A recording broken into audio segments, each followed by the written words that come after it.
In addition to editing text, Outlook allows us to insert or attach various files or other objects to emails. So let's take a look at attaching first. Now, of course, we go to the ribbon to start with. And up here on the ribbon is an include group, and in that include group is something that looks like a paperclip, and of course, that's the button to attach a file. So we can click that, browse around to find the file we want. Let's attach this test user data workbook. I'll click insert, and we've just attached that XLS spreadsheet or workbook to the email. If you want to get rid of it again and you've changed your mind, you can just highlight it here and click delete. And of course, you can double click on it if you want to bring it up. I'm just going to choose cancel here. Now, in addition to attaching an actual document like that, a file, you can attach Outlook items. What's an Outlook item? Well, it's something like an email if you'd like to attach another email. But probably more useful is some of the other pieces of information, such as contact information. So if I'm sending this email to someone and I'm asking them to say, for example, follow up with Joe, I can attach Joe's information and it'll be attached to that email when they get it, and they'll have all they need to follow up with Joe. Now, when I do this, I have an option here to insert it as an attachment or as text only. So if you're sending it to someone who may not be opening this with Outlook, you might just want to choose text only. Otherwise, an attachment should work fine. So I'm going to choose OK. Joe's contact information is now included as an attachment. There's some other things I can do here, such as attach a business card. And there's one of them in here, and this is just some contact information I've designated as a business card.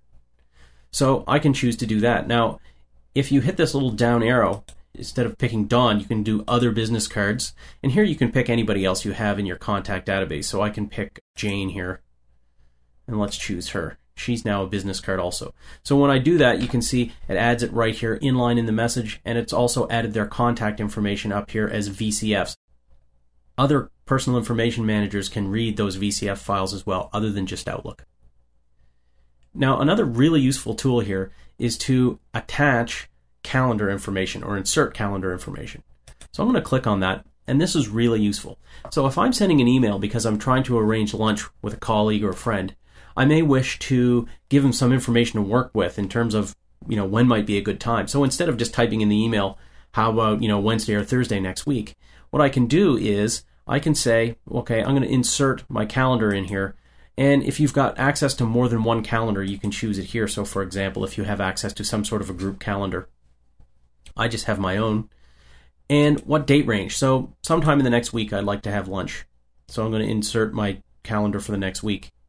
Now, I can choose what level of detail I'd like to show that person, or I'd like to put in the email address. So currently it's availability only, so it's not going to say anything about the details or the name of the appointments I've got in there or all the information. It will just show whether I'm free or busy. You can also hit this drop-down arrow and choose, okay, give them limited details, tell them basically the subjects, or full details. I just want availability only. And also here, notice you can say only show the time within working hours. So if you don't want to show sort of your after hours time, if you have hobbies or other things in there, you can exclude that. There's some other options you can do here. If you click show, I'm just going to hide those for now. And at this point, I'm actually only going to show time within working hours. That's all I'm interested in discussing at this point.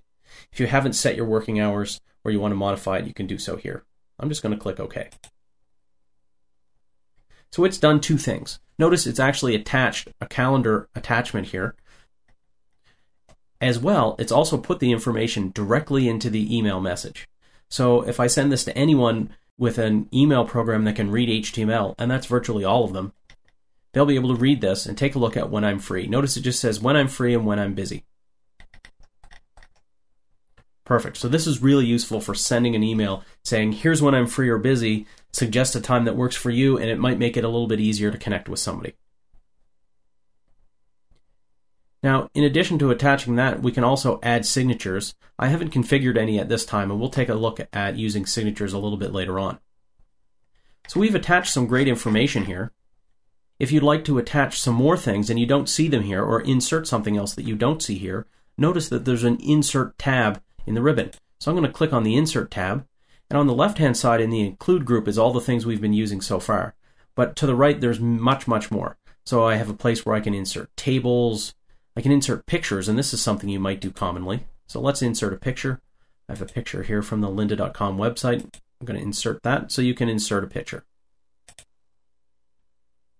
You can also, and I'll need to go back to the Insert tab, insert lots of other things that you might be familiar with from something like Microsoft Word, such as clip art, or a chart, or word art, some symbols, lots of other options here. So if you don't find what you're looking for, look carefully in the Insert tab and you should be able to find it. In addition to attachments and images, something else that's common to want to include is hyperlinks, or links. Now, most email programs are pretty good. If you just type out an address such as this one here, it will figure out that it's a link, and it'll make it a link automatically. But if you want to add another one, you can highlight some text or some items, and you can choose hyperlink up here, and then from there you can choose what you want to link to. So you can paste in, for example, the link to the lynda.com website. I've already got it in here. Perfect, I've now made this a link. And if I press Control, you can notice from the pop-up there, Control and click on it, it will pop up a new window with that. So it's popped up a new window for the lynda.com website.